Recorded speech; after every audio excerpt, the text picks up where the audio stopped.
What's up, everybody? Welcome back to another episode of the Steelers Hangover. I'm Daniel. Alongside with me, as always, is my co-host Shannon White. Shannon, how was your weekend, man? Happy belated 4th of July too. No, same to you. We had a wonderful weekend and celebrating America and our freedom, and so we always enjoy the Fourth. We do s'mores and have barbecues and cookouts and family time, making memories. So it was great. That's awesome, man. Yeah, I did the same, man. Did the same here. We had a little cookout. Played a little bit with the fireworks, nothing too crazy. Yeah, And then I we got a still lot of got them dogs. all. Yeah, Yeah, exactly. I got a few dogs, so it was more about trying to keep them calm than anything else. Yep. But moving on to the Steelers football, we got some breaking news earlier today. Cam Sutton suspended for 8 games, waived his right for an appeal, so he's going to serve all 8 games. What was your first reaction to the suspension? And secondly, what was your reaction to the amount of games that he's suspended for?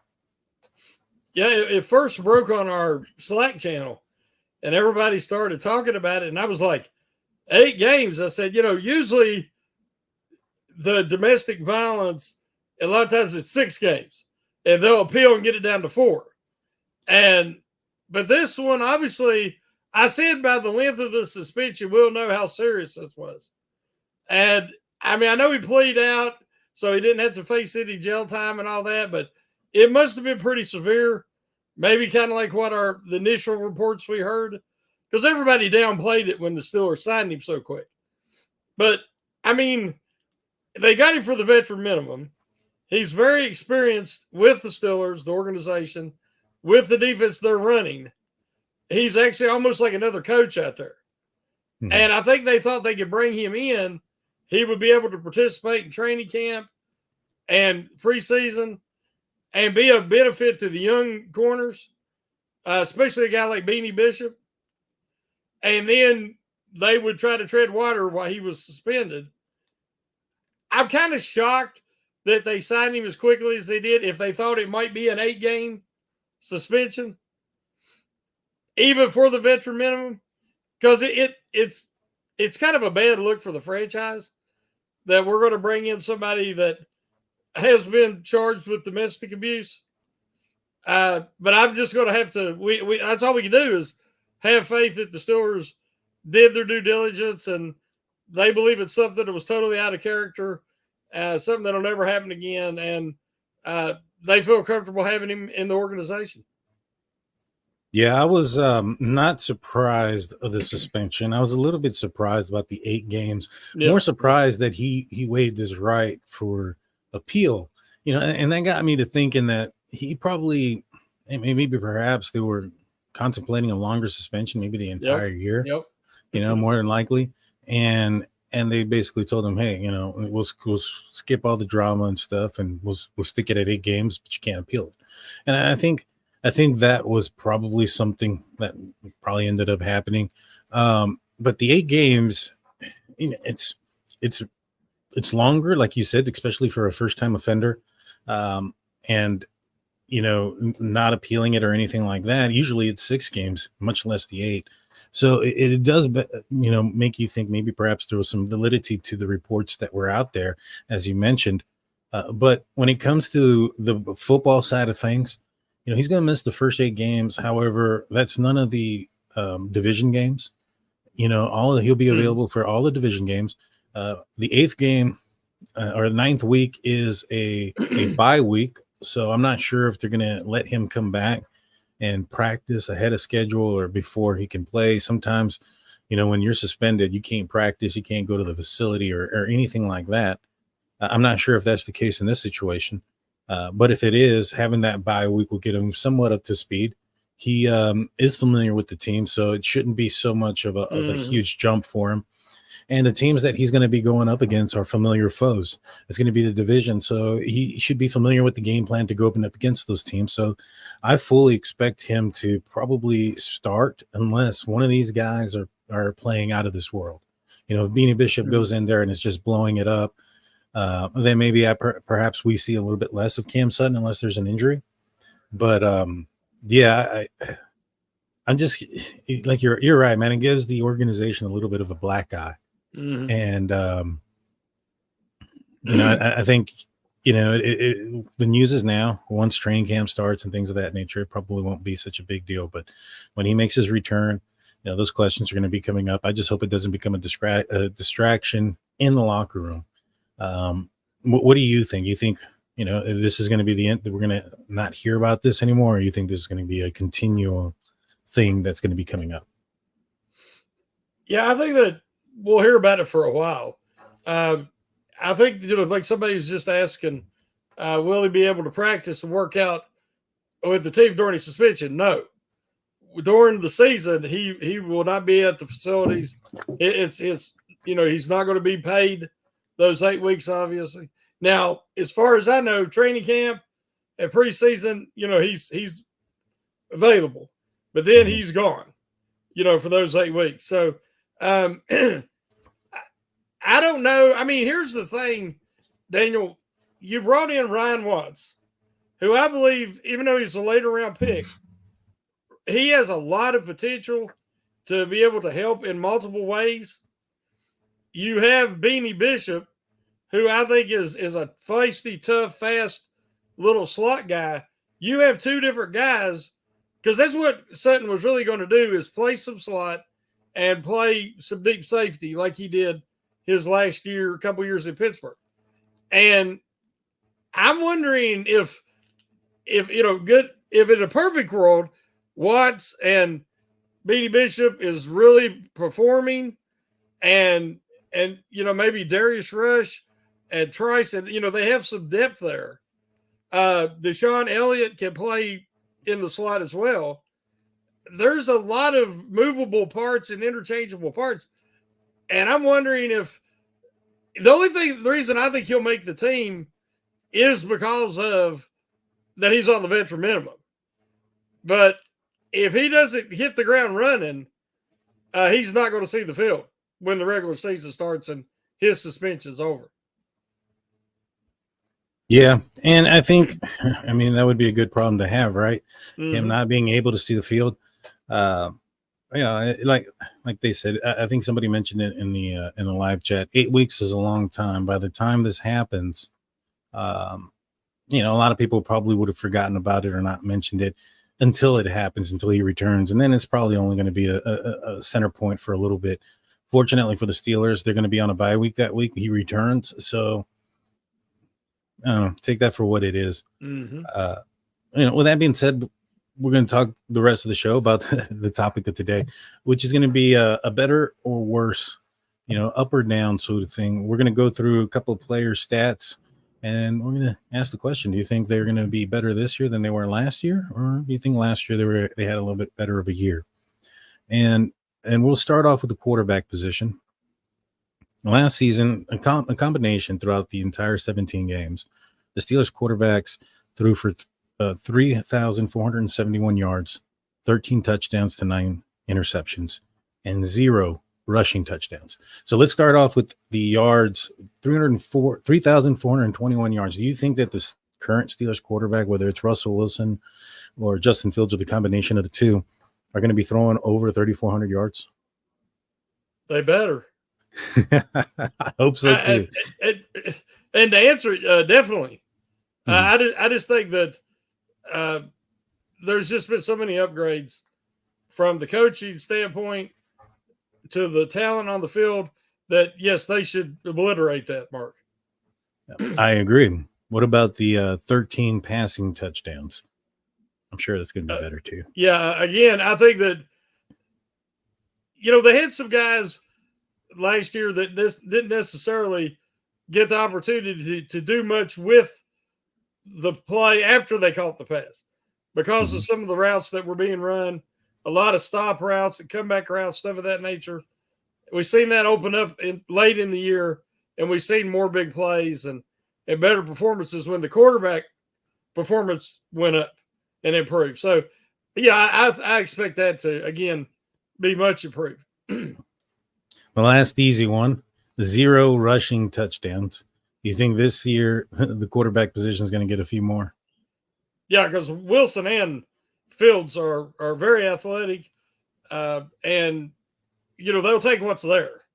But if that opportunity arises, yeah, they're going to leave the pocket and score that touchdown. So, and I think there's going to be some designed quarterback runs this year, especially if they work Fields in some specialty plays.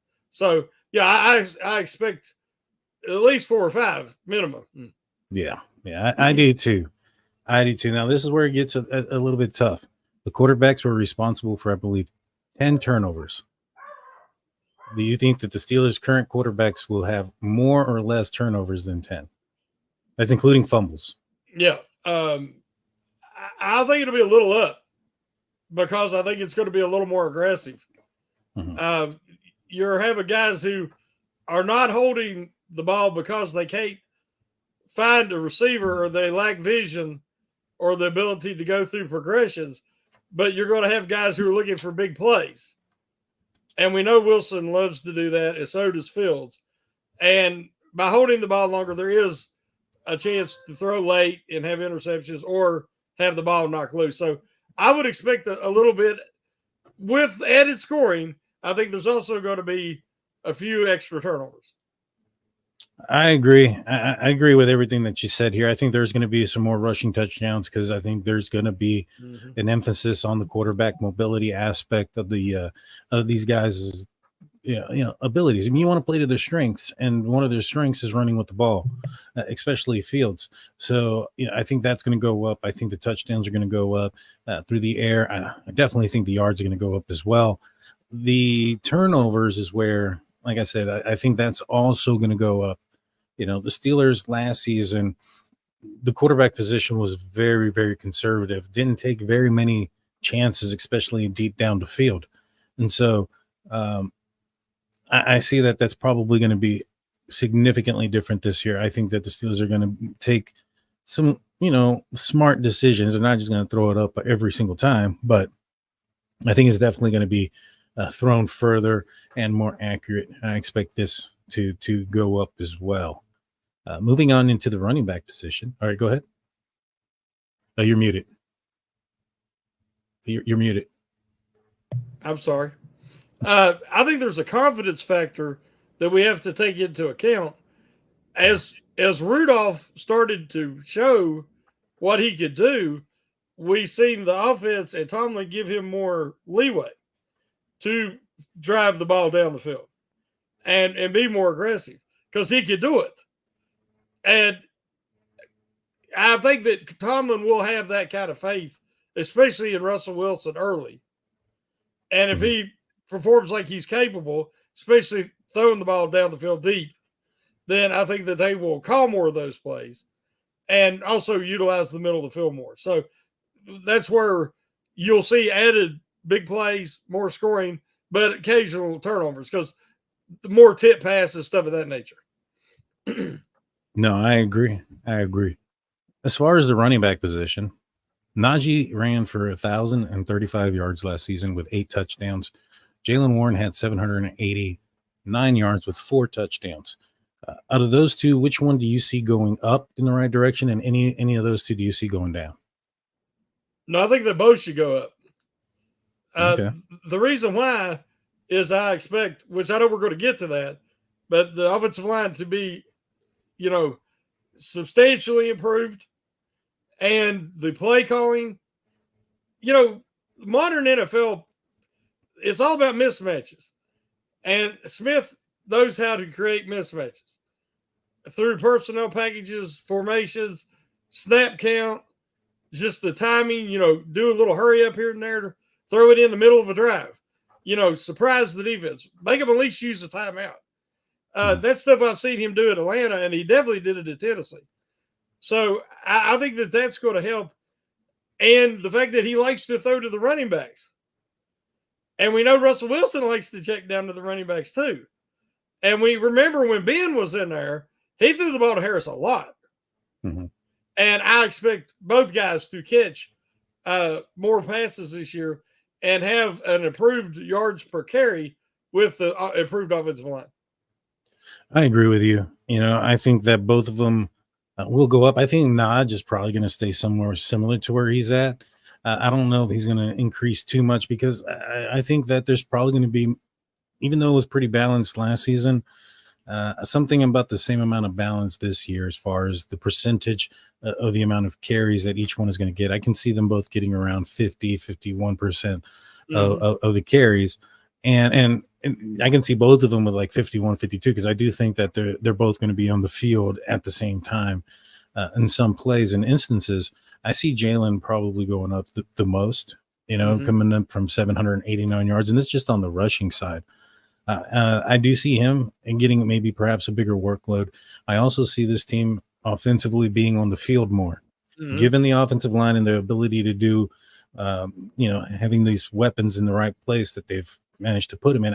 I anticipate there'll be a lot less 3-and-outs that we saw early and for the majority of last season.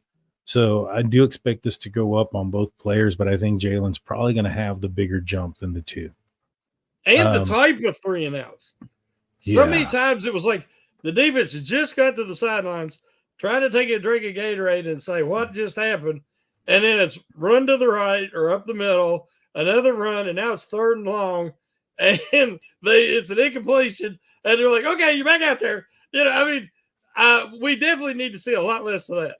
Yeah, 100%, man. That was brutal for the defense last year. Man. I mean, we talked about the middle linebacker position being snake bitten last season, but so was the safety position. They lost a lot of players, especially down the end of the season. And I think it's because they were utilizing some of them as middle linebackers in places they probably shouldn't have been.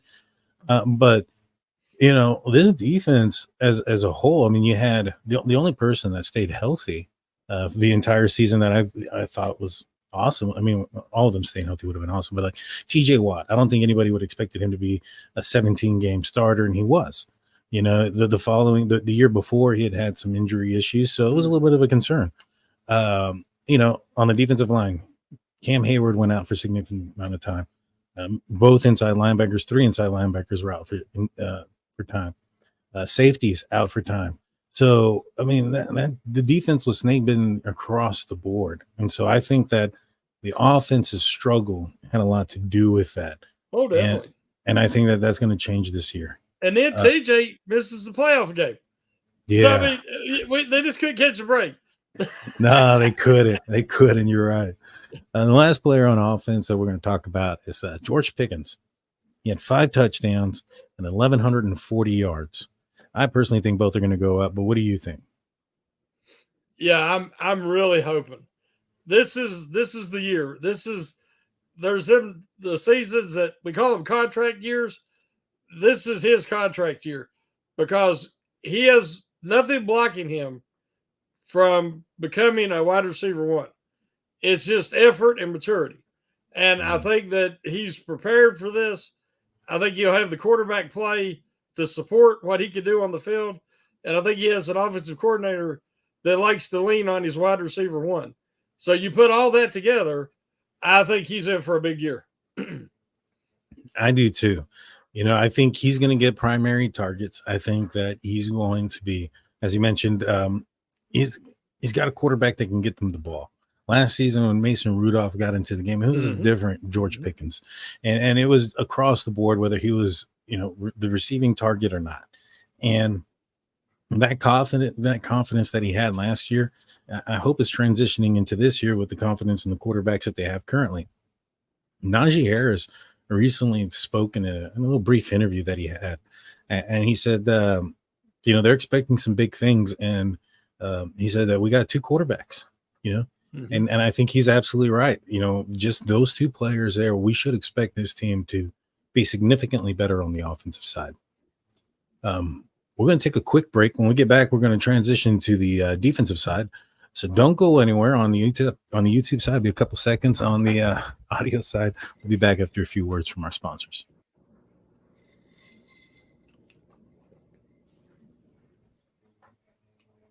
And we're back, guys. Thank you for sticking with us. Hope everybody's still here. With that being said, I'm Daniel and Shannon. Don't forget, guys, about SteelCurtainNetwork.com, your one-stop shop for Pittsburgh Steelers news and coverage. Go over there, check out all the breaking news coverage. You'll find the breaking news stuff on Cam Sutton, and you'll find anything else that comes out. So make sure you go check it out. And while you're there, you can listen to the audio-only podcast. You can catch mine that aired out this past Friday. It was the State of the Steelers podcast. Go look for it. You can find it on Apple or anywhere else you can find your podcast, but make sure you go and check out SteelCurtainNetwork.com. All right, so transitioning to the defensive side, I think this one's going to be probably a little bit more difficult to predict than the offensive side. I think everything was kind of looking in the right direction on the offense side, given how poorly they started. It's not so much the case on the defensive side. We'll start off with TJ Watt. 17 games is what he played last season. You think he stays there or he drops them? I don't want to compare him to JJ because, he's his own man and their family, yes, but that doesn't mean he's going to suffer frequent injuries later in his career like JJ did. They both play like their hair's on fire. And, they know one speed, and that's 110. So that concerns me.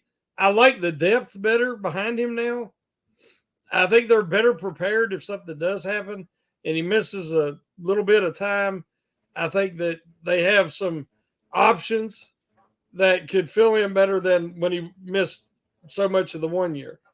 But it's hard to predict the guy's going to play every game because there's just so many little things. And we know that teams struggle to block him, so they chop block, they go low, and he gets dinged up that way a lot. Because he's reckless abandon on the field. He just goes for it, and knowing that they might chop block him or go for his knees. So, but I expect Watt to have another great all around season. Now, will he lead the NFL in sacks again?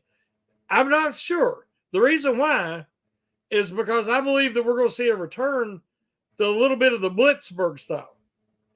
And because they got so much athleticism now at inside linebacker as well, and they have very effective blitzers from that inside linebacker position. So I think we'll see fewer sacks from the defensive line, let's say. But I think we'll see more sacks from the linebackers, even from the slot, and even some safety blitzes. Because, they've got the talent and the physicality now to do that. So, he can still have a great year and say he have 14, 15 sacks. Yeah, that's still a pretty good year for most players. Yeah. I don't even know if Myles Garrett got to 15 sacks last year and he got Defensive Player of the Year. So yeah, but he got close so many times. He did. He scared the quarterbacks a lot. They were scared. And we know that scaring the quarterback's more important than actually sacking him. Exactly.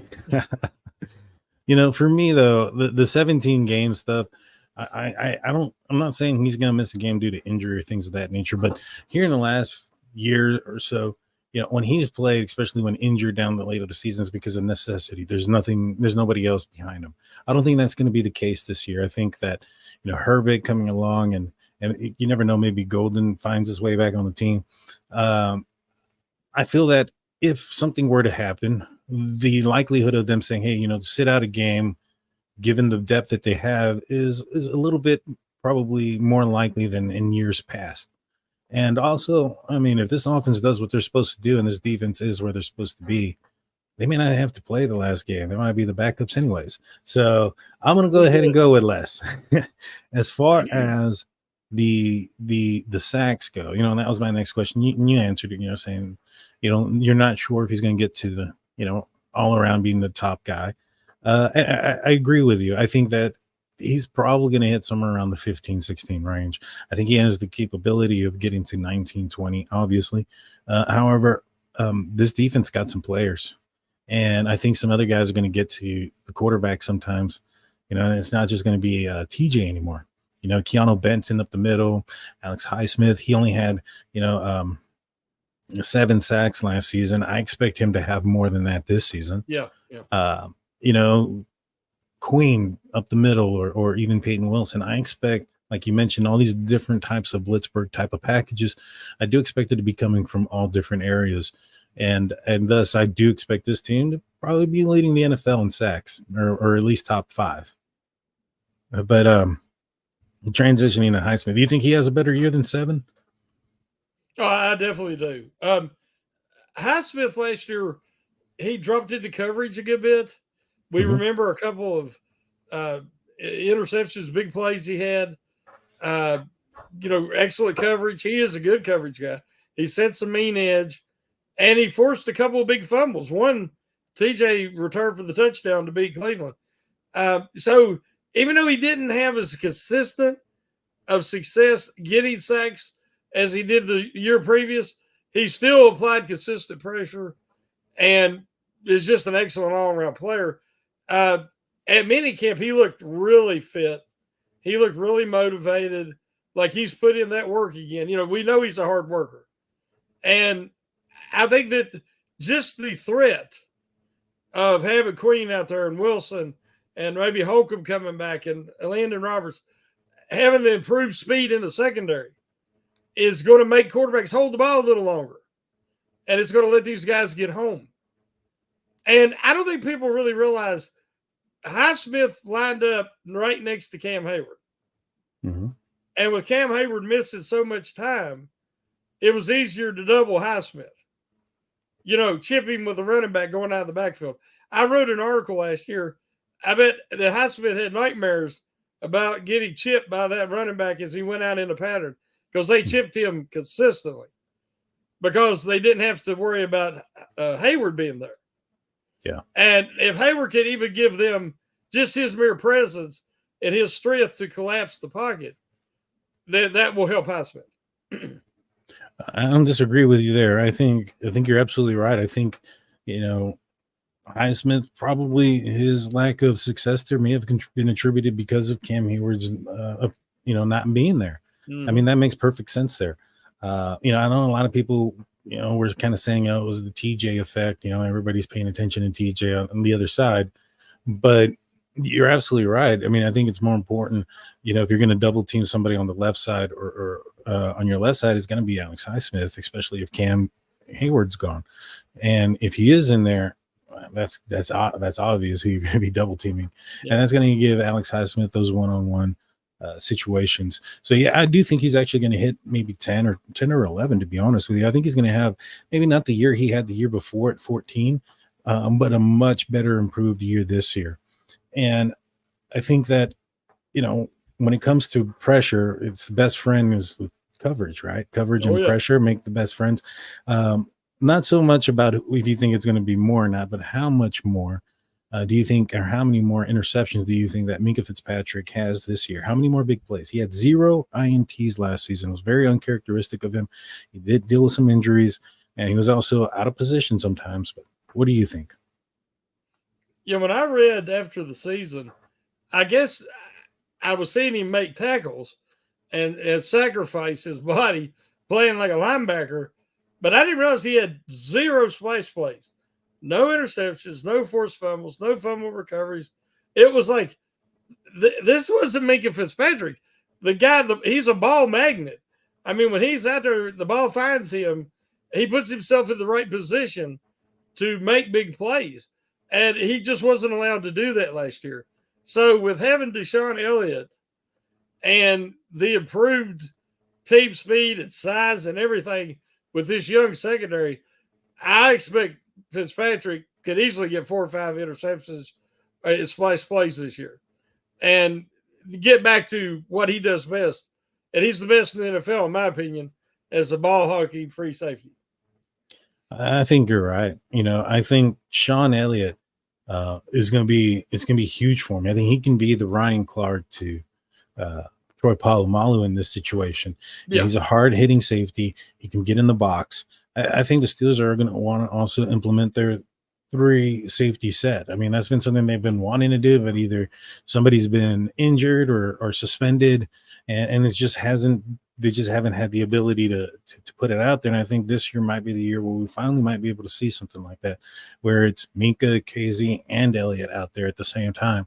I can especially see that in games against maybe perhaps like the Ravens or the Browns, where you can anticipate some bigger looks, maybe more tight ends and running backs and rushing. So that's where I'm at on that. But I do think that Minkah's going to have a much better year. I anticipate it being, a really good one. Number 97, we talked about him. He only had 2 sacks last year. He was dealing with a groin injury from majority of the year. I think having 2 sacks is A little bit of a surprise given how badly injured he was playing. Mhm. I think that's going to go up as well. He played, I believe it was 10 games. I think he's going to have a healthier season this year. Uh, what kind of stats can we expect from Cam this year? Do you see him getting back to being who he was prior to all these injuries last season? And it pains me to say this because, I'm a huge Cam Hayward fan, but I don't see him ever getting back to where he was, meaning a dominating double digit sack guy. Mhm. Cameron's Hayward's game has always been based on power. He's one of the best power guys in the league. If you remember back, uh, Quentin Nelson for the Colts was widely considered the best interior lineman in the NFL, and he was the best guard. And he went up against Hayward uh, in some incredible matchups. And in one game where the Steelers beat the Colts in Pittsburgh, Cam Hayward dominated him. And he embarrassed him. I felt sorry for the guy a couple of times. With his arm over moving, he just humped him over out of the way to get, and hit the quarterback and forced an interception on one play. Cam Hayward is incredibly strong. He's one of the strongest guys in the NFL, pound for pound. The problem is, as we get older, we don't heal. We lose flexibility. It's hard to get that back. And then that core injury, it was a groin and his core. He tore it on up in to his abdomen. And it was a very severe injury. And so the fact that he played at all that later part of the year showed how tough he is and how much he wanted to contribute. And I admire that. And I'm hoping that he'll surprise me with his ability to return to form, but I'm not counting on it because I've never seen a guy have that injury that serious and ever return to form at that age. So that's my concern. I've said before, I think they're going to let him play this year out and then let him decide if he does want to go somewhere else or if he wants his legacy to be at Pittsburgh. Maybe they'll look like they're a team on the verge of being a Super Bowl team and he'll want to come back at a reduced salary. I'd love to see him lengthen his career by doing like Tyson Alulu. If you remember, Tyson slid into nose tackle and he was nowhere near as strong and didn't have the anchor that Cam Hayward does. Cam Hayward doesn't like rushing from the nose position, and it hurts his pass rush stats. And that's why I think he doesn't like playing nose. He says he don't.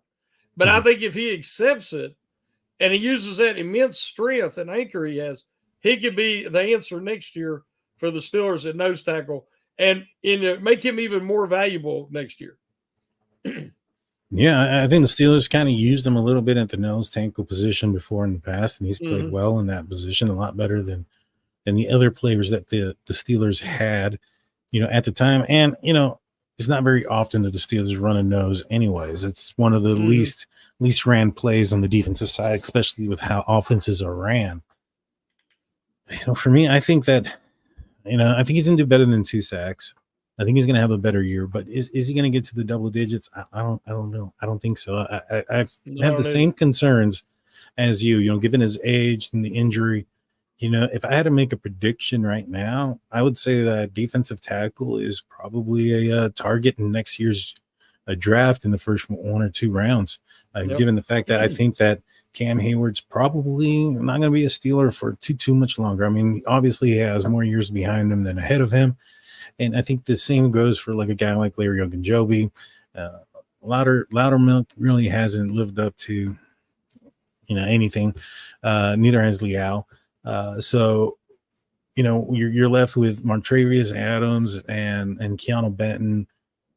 Once everybody else, the dust settles, and obviously, I think that's going to be a position of need and a position that they're going to have to acquire relatively soon. I think that this so far. I mean, knock on something, but it seems like it's Larry Ogunjobi's most healthiest year. So hopefully we can see a little bit more of what he can bring as far as his full potential. I think it's been, I think it was Mike Tomlin said we haven't seen a healthy Larry Ogunjobi yet. Well, I'm excited to see what a healthy Larry Ogunjobi can do. But even if he does well, I think the Steelers owe him a bit of money next season. He might be a guy that's, I don't know. We'll see. We'll see how good he does this year. I don't know if anybody's ever seen a healthy Larry Ogunjobi because I mean he's always on the injury list. But I think we see the shift in philosophy with Kahn and Weidel. They've focused. I said earlier, I don't remember Kevin Colbert drafting 3 real impact starters on the offensive line in a decade. And last year, the draft alone, they drafted 3. Mm-hmm. And I expect that now they're really happy with what they have. And I think next year, as you say, we're going to see them focus on the other big boys on the defensive side. I really do. I think that's what we're going to witness, that they've took care of one foundation and next year they'll take care of another one. And also we got to mention Logan Lee. I don't know how much he's going to be able to contribute this year. You know, if he does make the team, he might be practice squad but he does come from a similar defense playing for Iowa that the Steelers run. So he feels very comfortable in the defense. So hopefully he will surprise us and can offer them at least some special teams play and some depth on that line, because, you know, he does remind me of a young Brett Keisel. Yeah. He's a guy that I think is up and coming. If he ends up making the team, though, if he makes the 53, I think Loudermilk, Leal, one of those guys is probably not. Who's the first guy off if either, you know, Lee makes the team or Dean Lowry? Do you see somebody else being knocked off that was on the team last season? Yeah, I think Lowry is going to make the team. I think Lowry was he's a professional. Remember they had Watts last year. Yeah. And Watts, I always said about him, he was a professional. You knew what to expect from him and he would do his job. And that's the same thing about Lowry. So in my opinion, Leal is in the wrong defense. Leal needs to go to a 4-3 somewhere and be used correctly. He's not going to be successful, I don't think, in Pittsburgh. He's not going to put, you know, he needs to be around 315, 320 pounds. I just don't see it. And Loudermilk, this is basically his last chance. So if he doesn't really shine in camp or the preseason, now that they have Lowry, I think those two would be the guys that are no longer with them. Yeah, I do too. I think it would probably start off with Leal, and then, you know, next one would be probably Loudermilk. You know, but Loudermilk, he looked good hitting those dummies. I don't know. I don't know how that's going to transition into the game, but he looked mad out there. You've seen the movie Bloodsport, haven't you? Is that with Claude Van Damme? Yeah. Remember what the guy said when he broke the bricks and he said, "Bricks don't hit back." Oh. and that's what I think about Loudermilk hitting them dummies. Yeah, because them dummies, they don't hit back, because when he's in the game, he don't look like it. Yeah. I mean, he was going through them like quick, boom, boom, and I was like, man, he looks fast. He looks good, but I was like, those are dummies. So they're not hitting back. You're absolutely right. Yeah. In other news, I don't know if you saw this, but did you hear what Joe Burrow had to say about TJ Watt earlier?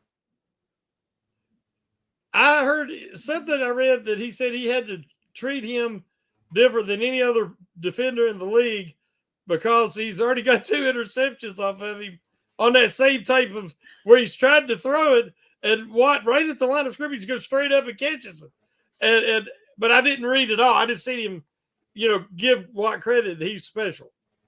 Yeah, he said that he's a unique player in the league. He said there's no other defensive lineman that I have to treat like a DB. I have to be conscious of where he's at because he's going to jump up and catch it. There's nobody else that can do that. You know, I think he's right. I mean, when it comes to TJ Watt's ability to jump up and catch it, you know, one time, okay, but twice, maybe more times than that. I think this is probably something he really strives on and maybe works on in practice. And, you know, to get up there and not only bat it down, but to somehow corral it in. But you know, JJ did a couple of them too.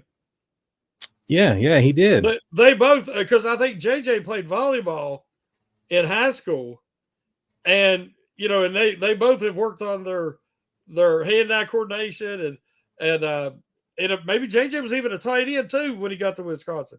But what I'm saying is they have good hands, and they're such great athletes, and they're catching the ball full speed from like 2 yards away. That's incredible. Yeah. No, yeah, it's insane what some of these athletes can do, and when you also look at who they're playing up against and who they're able to do it to, I swear, I mean, it's a lot there. Well, I mean, that's all the news and stuff that I got for you. Do you got any final words for everybody, or anything else you want to add on to it? No, I've seen a lot of different opinions today about the Cam Sutton situation, and I honestly can see both sides of the equation. I agree with everybody, and I trust the Steelers to do the right thing and make the right decision here. Let's say it's the middle of the season. They're getting ready to go into that terrible stretch of games late in the year. They could very easily need a guy like Sutton and his experience and his ability to play multiple positions, and they would be looking to try to sign him then. And we know that, necessity, needing help, needing these players will get them signed regardless. And the Steelers, he has more value right now to the Steelers than he does anybody else. So I'm anxious to see if we hear anything else or if this all kind of dies down a little bit, which I'm hoping it's the latter and it does die down. And he'll have some value and everything during training camp in the preseason. Yeah, I do too. It's like I said earlier, it's like a black eye to the organization right now. He accepted responsibility. He's not going to challenge it or appeal it. That could go another way. A lot of us looked at that as maybe perhaps there was something worse on the table, but it could be also a situation where he's accepting responsibility for what had occurred and isn't challenging it. So, I mean, we don't know. I don't know exactly what's happening there. Only Cam Sutton and the Pittsburgh Steelers know the answers to those questions. And I'm sure if, he's the man that he was, or he's the man that he's shown recently, we'll find out sooner or later. Yeah, exactly. Yeah. I mean, if he's who the Steelers think he is, then and we're not going to hear or see any other problems from him. X Concepts asks, can Sutton appeal it? He waived his right to appeal this, so he is going to serve the full 8 games. So he'll be back week 10 after the bye week, and it'll be the first game. I think that's Baltimore, ain't it? The first game against the division. I can't remember. It's I think I read October 28th would be the first game back. Then it's not Baltimore. I think that's what I read. It was October 28th, or his first official day back. Maybe not game, but gotcha. Yeah. I know it's week 10. Yep. So, with that being said, guys, I appreciate everybody tuning in. If you're watching this on the YouTube side, please hit that subscribe button, hit that like button, ring that notification bell. That way you're notified of all the times we go live, and also our other videos that come out. We also throw out random videos here and there of some of the audio only podcasts. Will show up on our YouTube site. So make sure you're subscribed and all that so you don't miss that. And you don't miss tomorrow night's show with Big Brosco. And then Wednesday, Shannon's back on Pump Your Brakes. Yep. So with that being said, we're out of here. Shannon, take us out, man.